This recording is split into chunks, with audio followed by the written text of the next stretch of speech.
నిర్ణయం అంటూ జరగడితే భరోసా మీద జరగాల. గత 2-3 మాసముల నుంచి మీడియాలో అనేక కథనాలు వస్తున్నాయి. వ్యవసాయ మంత్రి గారు నాగేశ్వరరావు గారు మాట్లాడుతున్నారు, ఇతర మంత్రులు కూడా మాట్లాడుతున్నారు.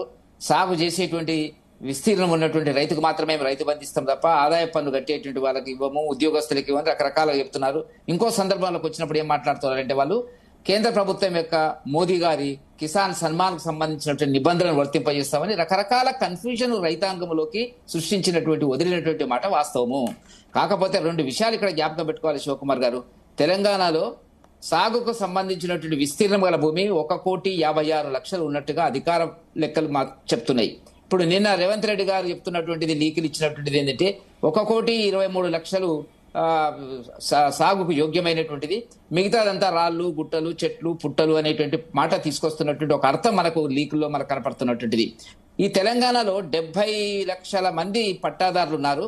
2018-19లో 50 లక్షల మంది పట్టాదారులు ఉంటే కుటుంబాలు విడిపోవడం జరుగుతున్నటువంటిది. అది ఇవాళ 70,60,000 చేరినటువంటి మాట వాస్తవం. ఇంకో విషయాన్ని కూడా మేము దృష్టిలో పెట్టుకోవాలి. ఎందుకంటే మీరు అడుగుతున్నారు ఏం జరగబోతుంది అనేటువంటి దాని కింద.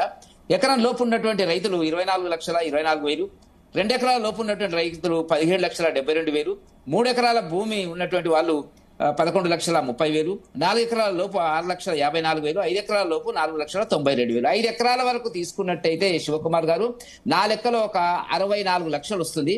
మొత్తము 70 లక్షలకు ఒక 4 లక్షలు అంటే 5 ఎకరాల పైగా ఉన్నటువంటి వాళ్ళు 4 లక్షలు అనేటువంటిది ఒక లెక్క మనకు కనపడుతున్నటువంటిది. ఇవేమేమో భారతీయ జనతా పార్టీ సృష్టించినటువంటి ఫిగర్స్ కాదు, అధికార వెబ్సైట్ లో నుంచి తీసుకున్నటువంటి సమాచారం, గత ప్రభుత్వం నుంచి ఇప్పటి వరకు మనకు ఉన్నటువంటి విషయం.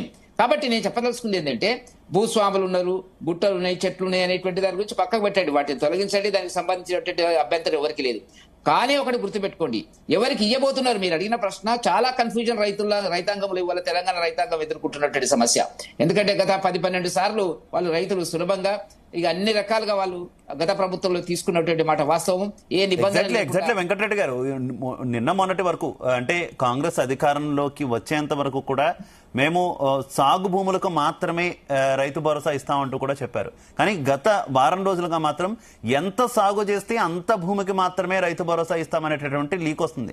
రెండింటికి చాలా వేరియేషన్ కనిపిస్తున్నటువంటి పరిస్థితి. సాగు భూమికి ఇవ్వడానికి ఎంత సాగు చేస్తే అంత భూమికి ఇస్తామన్నదానికి చాలా వేరియేషన్ కనిపిస్తున్నటువంటి పరిస్థితి. ఏమనుకోవాలి, అసలు ఎంత సాగు చేస్తున్నారు అనేది ఏ రకంగా నిర్వచిస్తారు? ఇప్పుడు 2 విషయాలు మీరు అడిగిన ప్రశ్నకు నాకున్నటువంటి ఒక రైతుగా నాకున్నటువంటి అభిప్రాయం ఏంటంటే సాగు భూమి అంటే ఏమిటి? సాగు భూమి అంటే 2 పంటలు పండించే భూమి. వర్షాకాలంలో మాత్రమే అధిక భాగం తెలంగాణలో పంటలు పండుతాయి. ముఖ్యంగా కుష్కి పొలాలు అని అంటాం మనం ఇక్కడ. అవి వర్షాధారంగా మాత్రమే. ఇప్పుడు జొన్న, కంది, ఆముదాలు, కంది ఇలాంటివన్నీ కూడా వర్షాకాలంలో మాత్రమే ఉంటది. ఇప్పుడు వర్షాకాలంలో వేసినటువంటి పంటల విస్తీర్ణము ఇప్పుడు యాసింగిలో ఇప్పుడు వేసినటువంటి దానికి 50% తగ్గిపోతుంది శివకుమార్ గారు. కాబట్టి మీరు సాగు భూమి అంటే నేను అడుగుతున్న ప్రశ్న ప్రభుత్వాన్ని ఏంటంటే ఏది సాగు భూమి అంటే, గతంలో ఇప్పుడు మీరు చాలా ప్రాంతాల్లో చూస్తాం కంది చేలు, పసుపు ఉంటది, మరి చెరుకు ఉంటది. ఇవన్నీ 6 మాసాలకు ఎక్కువ ఉన్నటువంటిది. ఒక కరెక్ట్ గా 2 పంటలు పండేటువంటి పరిస్థితి ఉండదు. వాళ్ళకు తోటలు ఉన్నాయి, కూరగాయలు ఉన్నాయి, తోటలు. ఇప్పుడు ఫామ్ హౌస్లు అంటున్నారు. ఫామ్ హౌస్లో కూడా నాకు తెలిసినంత వరకు హైదరాబాద్ చుట్టూ ఉన్నటువంటి ఫామ్ హౌస్లు అన్ని రకాలుగా మామిడి తోటలను ఉంటది, నిమ్మ తోటలను ఉంటది, బత్తాయి తోటలను ఉంటది, జామ తోటలను ఉంటది. అది లేకుండా ఒకవేళ ఫామ్ హౌస్ ఉన్నట్టయితే అది వేరే సంగతి. కానీ మనకున్న సమాచారం మేరకు మనం చూస్తే ఏదో ఒక తోట ఉన్నది, వాటికి ఇస్తారా ఇవరా అనేటువంటిది. ఇవాళ 2 పంటలు పండేటువంటి వాళ్ళ భూమిని మీరు ఎట్లా తీసుకుంటారు? ఇప్పుడు తెలంగాణలో ఇప్పుడు తీసుకున్న టైం చాలా ప్రమాదకరమైన టైం. వాళ్ళు ఇప్పుడు ఏమంటున్నారు, ఇక్కడి నుంచి లెక్కిస్తామంటున్నారు, ఇక్కడి నుంచి రైతు దరఖాస్తు పెట్టుకోవాలంటున్నారు, రైతు రెవెన్యూ ఆఫీసర్ చుట్టూ తిరగాలంటున్నారు, గ్రామ సభ జరగాలంటున్నారు. ఇవన్నీ కూడా రైతుల్లో వచ్చినటువంటి అనేక రకాల అనుమానాలు, ఆగ్రహావేశాలకు చర్చ మాత్రం గ్రామ ప్రాంతాల్లో జరుగుతున్నటువంటి మాట వాస్తవ ప్రాక్టికల్ నిన్న మన కొన్ని గ్రామాల్లో చూసినటువంటి పరిస్థితుల వల్ల. కాబట్టి నేను చెప్పాల్సిన ఏంటంటే ఇప్పుడు నేను ఒక్క మాట, ఇప్పుడు కుష్కి పొలాల లోపల గోధుమలు జొన్న, ఆమ్దాలు, కందులు పండించినటువంటి అక్కడ మనకు కనపడుతున్నటువంటి కొయ్యలు మాత్రమే ఉంటాయి. దాని మీద చెల్లిస్తారా లేదా, లేకపోతే ఇప్పుడు చేయబోయేటువంటి వాటికి ఇస్తారా అంటే చాలా ప్రమాదకరమైన నిర్ణయాలు జరగబోతాయి అనేటువంటి మాత్రం చాలా.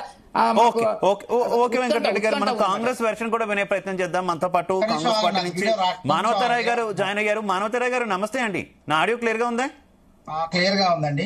మానవతి రాయ్ గారు, కేబినెట్ మీటింగ్ అయితే జరుగుతుంది. ముఖ్యంగా చాలా అంశాల మీద ఎజెండాగా కేబినెట్ భేటీ జరుగుతున్నటువంటి పరిస్థితి. కాకపోతే రైతులకు సంబంధించి ఒక శుభవార్త రాబోతుంది అనేటటువంటి వార్తలు వస్తున్నాయి. ముఖ్యంగా రైతు భరోసా మీద ఒక క్లారిటీ రాబోతుంది అనేటటువంటి వార్తలు ఉన్నాయి. కాకపోతే అయితే ఇప్పటికీ కన్ఫ్యూజ్ చేసేసారు రైతుల్ని, ప్రజలను అంటున్నాయి విపక్షాలు. ఏంటి, ఏ రకమైనటువంటి డెసిషన్ వచ్చే అవకాశం ఉంది? ఇప్పుడు కన్ఫ్యూజ్ లో ఉన్నది ప్రతిపక్షాలు. కాంగ్రెస్ పార్టీ చాలా క్లారిటీగా ఉంది రైతుల పట్ల. రైతు రుణమాఫీ కాదనుకున్నారు, రైతు రుణమాఫీ చేసినాం. సరే, ఒకటో రెండో ఇప్పుడు ఇక్కడ మంది మిగిలిపోతే వాళ్ళకు కూడా చేయడానికి సిద్ధంగా ఉన్నారు.